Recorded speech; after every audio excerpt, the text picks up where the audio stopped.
বগুড়ায় থাকেন, বিকেলে একটু ঘুরতে যেতে চান, কিন্তু মাথায় আসছে না কোথায় যাবেন। একঘেয়ে লাগছে, তাহলে আর দেরি কেন? চলুন জেনে নিই এমন একটি জায়গা গল্প যেটা হয়তো আপনাকে টেনে নিয়ে যাবে।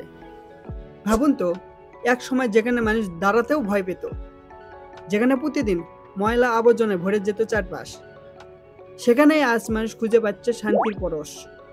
এক সময় নোংরা আর দুর্গন্ধে ভরা সেই নদী আজ রূপ নিয়েছে মানুষের প্রিয় পর্যটন কেন্দ্র হিসেবে। কতটা বদলে যেতে পারে একটি জায়গা, তার জীবন্ত উদাহরণ এই স্থানটি। এখন এখানে বিকেলে হাওয়ায় বসে আপনি পাবেন প্রশান্তি, পরিবারের সঙ্গে কাটাতে পারেন দারুণ সময়, আর আপনার মন থেকে বোরিং শব্দটি উধাও হয়ে যাবে। তাহলে আর অপেক্ষা কেন? যদি আপনি বগুড়ায় থাকেন, বিকেলে আড্ডার জন্য ঘুরতে আসুন এখানে। নিজের চোখে দেখে নিন কিভাবে এক মৃত নদী হয়ে উঠেছে মানুষের বিনোদনের জায়গা, শান্তির ঠিকানা। এবার বলি কিভাবে আসবেন এখানে। প্রথমে আপনাকে আসতে হবে বগুড়া প্রাণকেন্দ্র সাতমাথায়। সাতমাথা পৌঁছানোর পর যে কোনো অটো রিক্সাওয়ালা মামাকে বলুন বগুড়া মহিলা কলেজ অথবা এসপি ব্রিজে যাব। অটো চালক আপনাকে সোজা গন্তব্যে পৌঁছে দেবে, ভাড়া মাত্র 10 টাকা। আমরাও ঠিক সেভাবে একটি অটোতে উঠলাম। চারপাশে ব্যস্ত শহরকে পেছনে ফেলে ধীরে ধীরে এগোতে লাগলাম আমাদের গন্তব্যে।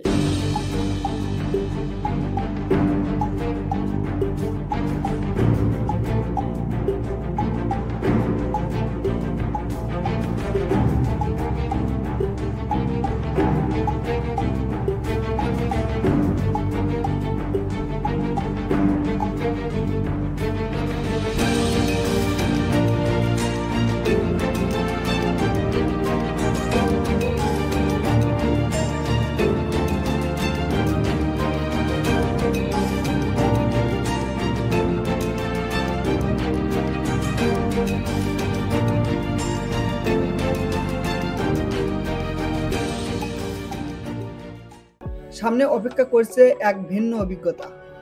অবশেষে আমরা পৌঁছে গেলাম আমাদের কাঙ্ক্ষিত গন্তব্যে। কি অবিশ্বাস্য পরিবর্তন! এক সময় যেখানে দুর্গন্ধের কারণে মানুষ এক মিনিটও দাঁড়াতে পারত না, আজ সেখানে জমেছে হাজার মানুষের ভিড়।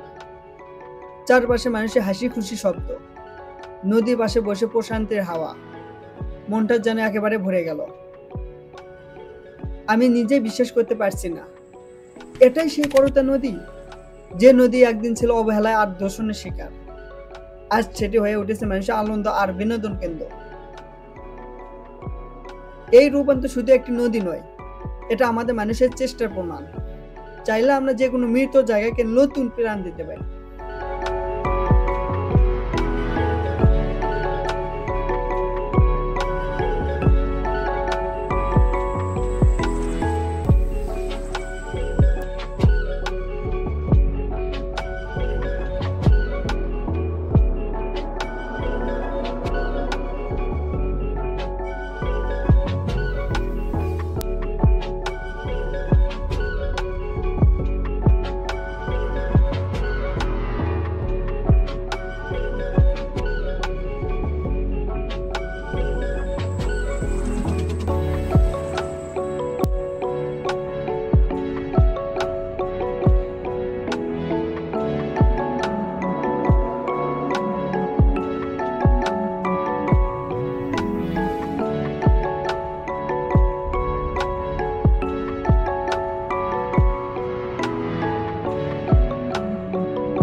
এত কিছু দেখার পরও মনে হচ্ছিল যেন একটা অপূর্ণতা রয়ে গেছে, আর সেই অপূর্ণতার নাম হলো নৌকা।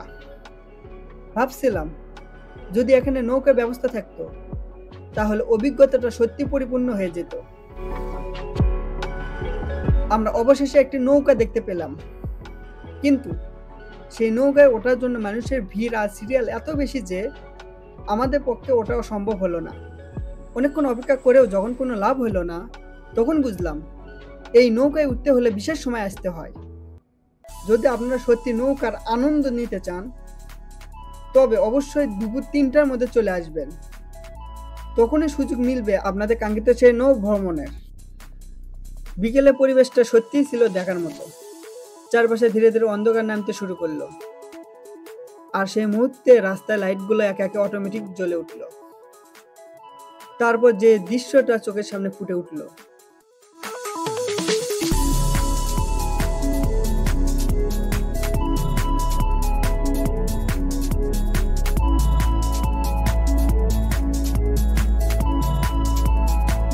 মনে হলো আমরা যেন হঠাৎ এক অন্য জগতে চলে এসেছি। আলো অন্ধকারে সেই মিশ্রণ, চারপাশে নীরবতা আর রহস্যময় পরিবেশ, সবকিছু মিলে একেবারে স্বপ্নের মতো লাগছিল। সত্যি বলতে কি, এই সময় দৃশ্য দেখে আমি যেন কথাই হারিয়ে ফেলছিলাম। নিজের চোখে না দেখলে বিশ্বাস করা যায় না।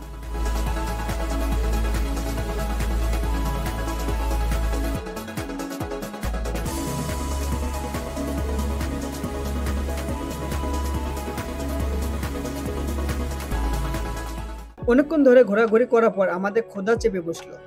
আর ভাবুন তো, এখানে এসে যদি 19 বছর ঐতিহ্যবাহী সজনে ভর্তা হোটেলে না যায়, তা কি কখনো হয়? তাই এবার আমাদের গন্তব্য সজনে ভর্তা হোটেল। এসপি ব্রিজ থেকে পূর্ব দিকে মাত্র 2 থেকে 3 মিনিট হাঁটলেই চোখে পড়বে এক ব্যস্ত বাজার। এই বাজারের নাম হলো বউ বাজার। আর ঠিক এখানে রয়েছে সেই বিখ্যাত 19 বছর ঐতিহ্যবাহী সজনে ভর্তার হোটেল। আমরা একটু হাঁটার পর পৌঁছে গেলাম বউ বাজারে। সামনে চোখে পড়লো সেই জনপ্রিয় হোটেল। ভিতরে ঢুকে প্রথমে যে জিনিসটা চোখে পড়লো, অগুন্তি মানুষের ভিড়।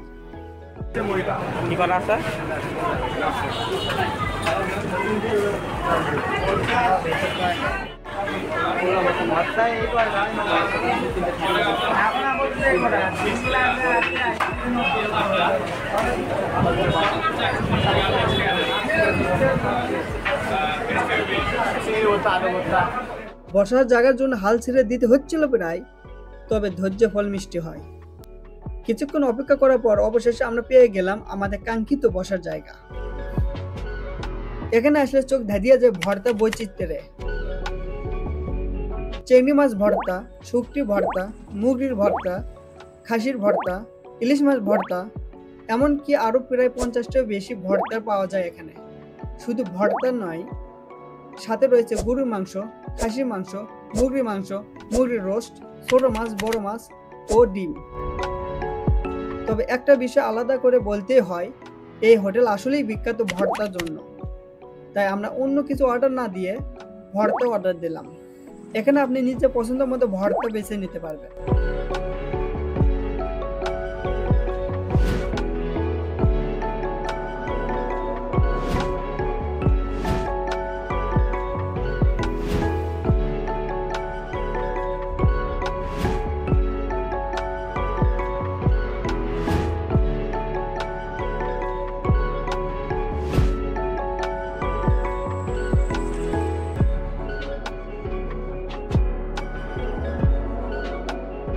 দামও একেবারে হাতে নাগালে। প্রতিটি ভর্তা মাত্র 20 টাকা। তবে খাসির ভর্তা, মুরগির ভর্তা এবং ইলিশ মাছ ভর্তার দাম একটু বেশি, 30 টাকা। তাই খাওয়ার আগে অবশ্যই দাম জেনে নিয়ে অর্ডার করাই ভালো। এত সব সুস্বাদু ভর্তা একেবারে কোথায় পাবেন? একবার খেয়ে দেখেই বুঝতে পারবেন কেন এই হোটেলে এত নাম ডাক। খাবার শেষ করে যখন বিল দিতে যাচ্ছি, ঠিক সেই সময় দোকানে এক কর্মী আমাকে ডেকে বলল, দোকানের মালিক আমাদের জন্য স্পেশাল কিছু রেখেছেন। শুনেই কৌতূহল বেড়ে গেল, আর আবারও বসে গেলাম টেবিলে। কিছুক্ষণের মধ্যে সামনে হাজির করলো জিলাপি। কিন্তু এটা সাধারণ জিলাপি না, এটা তিলের জিলাপি। আমি আগে কখনো এমন জিলাপি খাইনি। প্রথম কামড় দিতে মনে হলো রসে ভরা, নরম আর স্বাদে ভরপুর। সত্যি কথা বলতে, না খেলে এর স্বাদ কখনো বোঝানো সম্ভব না। আপনাদের বলছি, সুযোগ পেলে অবশ্যই এই তিলের জিলাপি ট্রাই করবেন। স্বাদে ভিন্ন, রসে ভরপুর। আমরা দেখতে দেখতে ভিডিও শেষ পর্যায়ে চলে এসেছি। যেমন মনোমুগ্ধকর করতা নদী, তেমনই ছিল স্বাদের সজনে ভর্তা হোটেলে খাবার। আর শেষে চমৎকার এই মিষ্টি পরিবেশন। আজকে ভিডিও এখানে শেষ করছি। পরবর্তী ভিডিওতে আবারও দেখা হবে। সে পর্যন্ত ভালো থাকুন, সুস্থ থাকুন। আল্লাহ হাফেজ।